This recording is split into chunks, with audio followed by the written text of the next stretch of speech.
si nosotros nos molestamos en consultar el diccionario de la academia, veremos que locura es la privación del juicio o del uso de la razón, ¿no? El loco es el que ha perdido el juicio, el que ha perdido la razón, el que no tiene cordura, el que obra disparatadamente e imprudentemente. Eso es el loco en términos generales, ¿no? Entonces ahora concretamente quisiera preguntarle a nuestra distinguida invitada, ¿qué es la locura según Foucault? Bueno, antes que nada, muchas gracias, doctor De Neri, por haberme invitado. Buenas noches a todos. Foucault, en realidad, siguiendo su definición, establece que esa distinción justamente entre locura y cordura es una distinción que le llama de la época clásica, es una distinción moderna, que corresponde a los siglos XVII y XVIII, ¿no? Entonces, justamente él esclarece que la razón y la sinrazón no se han diferenciado, ¿no? Sino que la sinrazón en todo caso, era parte de la razón, o sea, tenía parte de la verdad. La razón siempre ha sido la parte racional del hombre, ha sido siempre la parte que ha tenido acceso al conocimiento, a la verdad. Y en las épocas previas a esta época llamada clásica, es decir, la época moderna para nosotros, en la época del Renacimiento y en la época medieval, la locura justamente tenía su propia verdad. No había esa línea demarcatoria entre locos y cuerdos, por ponerlo de alguna manera. Y esta definición que lo establece de esta manera es básicamente una definición moderna a partir del concepto establecida por el propio concepto de la razón. Es decir, la locura viene a ser el lenguaje o el discurso de la razón sobre la sinrazón. Es la propia racionalidad la que delimita que un ámbito de exclusión, es un ámbito de marginalidad, va a ser llamado locura. Y dentro de ese ámbito de marginalidad no solamente estamos entendiendo las enfermedades mentales, tales como lo entendemos hoy en día en general cuando hablamos de locos, sino, por ejemplo, desde el inicio de la historia hay un rastreamiento a avaros, insensatos, marginales, prácticas que la sociedad considera que deben ser excluidas. La locura para él estaría tomando, digamos, la posta un poco, el lugar de la lepra. Cuando la lepra final, digamos, de la Edad Media desaparece del Occidente, el lugar de los excluidos va a ser tomado por los locos. Es decir, de alguna manera los locos van a reemplazar a los leprosos. Lo interesante aquí es que lo que la modernidad está fundando en todo caso a partir de una decisión de autonomía racional tan fuerte es el hecho de que siempre tiene que haber un grupo excluido. Es como si la humanidad tuviera siempre que excluir para poder definir su identidad a un grupo de personas, ¿no? Y entre los periodos del siglo XVII y XVIII, que además el XVIII es la época de la Ilustración, justamente, el momento de máxima autonomía racional, ¿no? Como en todo caso este sujeto pensante que no solamente conoce el mundo, sino que está supuesto en el conocimiento, en ese momento es justamente cuando se da esta línea demarcatoria claramente establecida entre digamos, la razón y la sinrazón, que no existía antes. ¿Pero usted cree que la comparación con la lepra es válida? Habida cuenta de que la lepra, digamos, básicamente es una enfermedad orgánica, ¿no?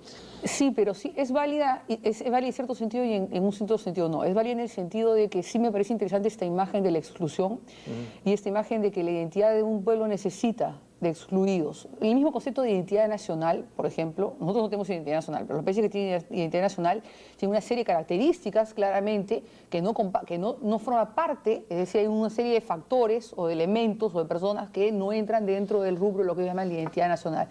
Cualquier forma de ordenamiento, para ser más profundos en la idea, presupone un tipo de exclusión. Perdón, cuando usted ha dicho que no tenemos identidad nacional, ¿usted qué quería decir que no tenemos peruanidad?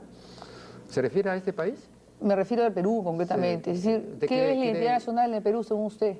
No, y como usted negó, entonces... No, efectivamente, me refiero a que en todo caso todos los peruanos no tenemos una conciencia clara de lo que significa ser peruano, para ponerlo de esa manera. Es decir, comenzando porque no tenemos idea de cuáles son nuestros derechos. Estoy hablando del común de la gente. No, bueno, perdón. Y cuáles son nuestros deberes. Estamos saliendo un poco... Sí, no, pero sí, simplemente para precisar.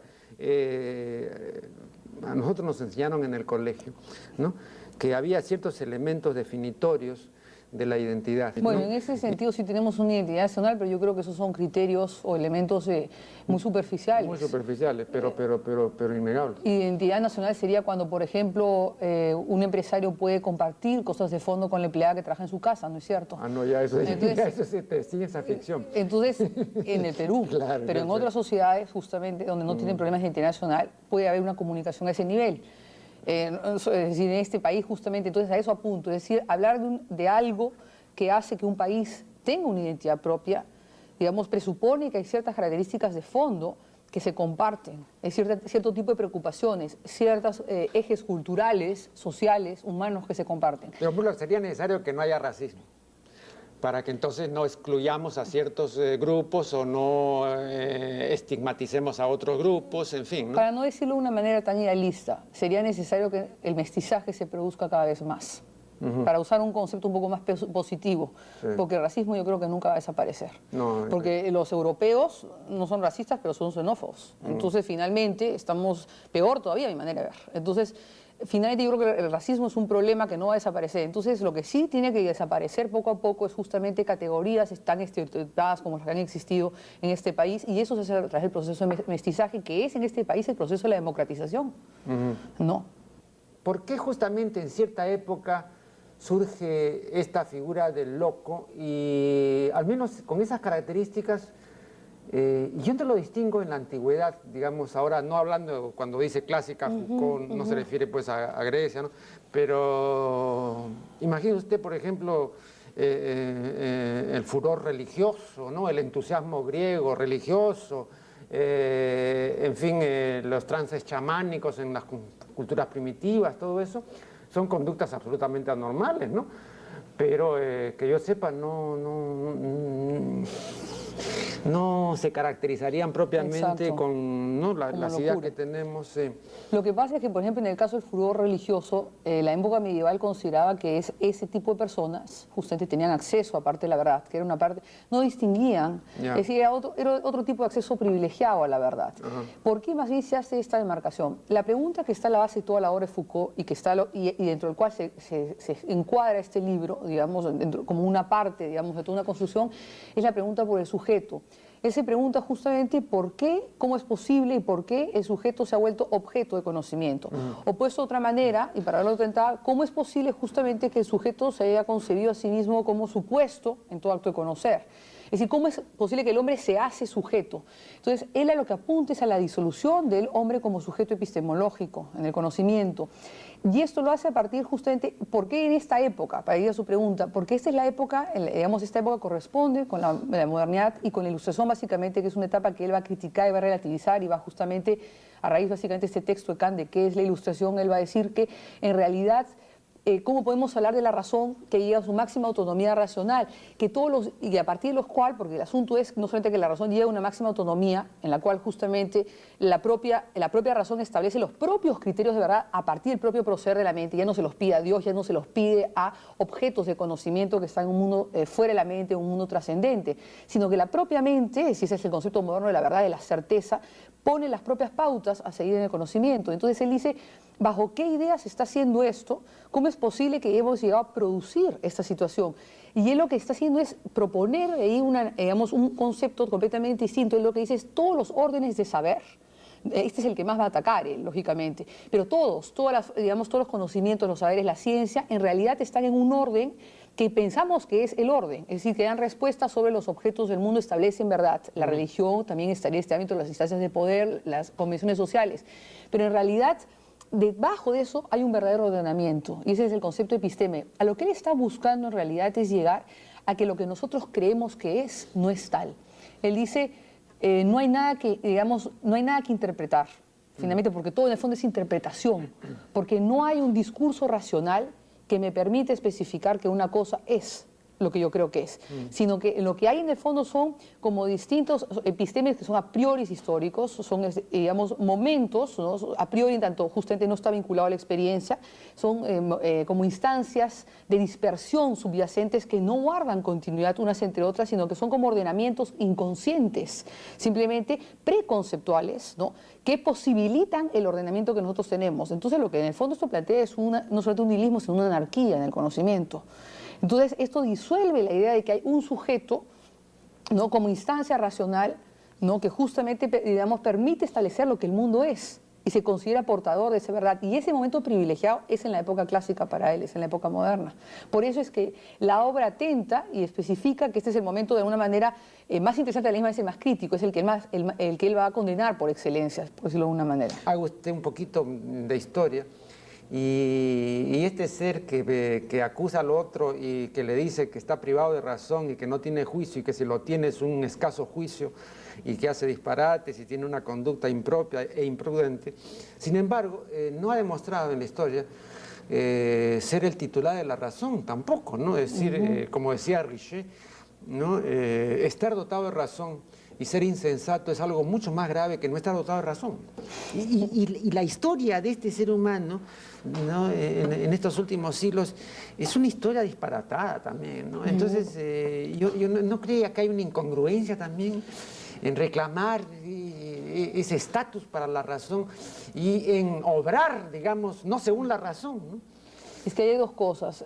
Hasta antes de nuestra época, hasta fines del siglo XIX, en realidad podríamos decir, y digamos, tomando su ejemplo y un poco uniendo con Foucault, es que las prácticas responden, digamos, las prácticas reales o los ordenamientos reales de la sociedad responden a estructuras de poder subyacentes. Son prácticas que no necesariamente son conscientes. Puede ser que sí, evidentemente, pero el poder genera saber, de todos modos, ¿no? Y él, por ejemplo, cuando habla de la prisión, explicita esta idea, digamos, de que el que vigila no solamente controla, ¿no? Sino que además establece un saber sobre el vigilado. Establece una teoría, por decirlo de una manera, sobre el vigilado. Ahora, ¿qué pasa hoy en día? Hoy en día estamos en un momento donde justamente no tenemos, la razón ya no tiene digamos, ya no tiene las pretensiones que tenía en la modernidad, se han perdido. Lo que caracteriza el siglo XX, en todo caso, es justamente la etapa del desencanto, la frustración frente a las posibilidades de la razón. Entonces, justamente es una bajada de cabeza, pero a la misma vez es una limitación a un actuar interdisciplinario o a un actuar simplemente de acuerdo a las circunstancias o momento en que se vive. Entonces, hoy día no tenemos los ideales ilustrados. Lo que mucha gente busca es que se recuperen hoy en día. Y hay gente que dice que como no se van a recuperar, vamos a entrar a formas de autoritarismo, probablemente religioso, político, podrían ser a través de las transnacionales, por ejemplo, económicamente. Es decir, hay muchas formas, digamos, las grandes burocracias en ciertos países ya representarían eso. Entonces, hoy en día, digamos, la razón no tiene por decirlo, ese orgullo frente a su propio trabajo que tenía anteriormente. Eso es parte de su máximo esplendor, que es la modernidad y básicamente en la ilustración como proceso justamente en que se explicita esta autonomía racional que es capaz de poner normas universales para los hombres desde ella misma. Kant en el imperativo categórico especifica esta posibilidad, autosometernos digamos, a la propia ley interna, a la ley moral como una ley, digamos, previa a toda realización de acción que hace que el propio sujeto ponga la pauta en esa realización, por decirlo de alguna manera un poco, digamos, menos académica, ¿no? Entonces, libertad es autodeterminación del sujeto, libertad es, paradójicamente, sometimiento justamente a aquello que yo quiero, que mis leyes particulares y de mis máximas morales se vuelva o suba al rango de estatus universal, para que de esta manera sea a priori, es decir, antes de cualquier realización de la experiencia, válido para todos. Hoy en día, esa es una expresión, digamos, de una búsqueda racional avanzadísima, propia de la ilustración, ¿no? Que se da en un determinado contexto y que hoy en día es totalmente inválida.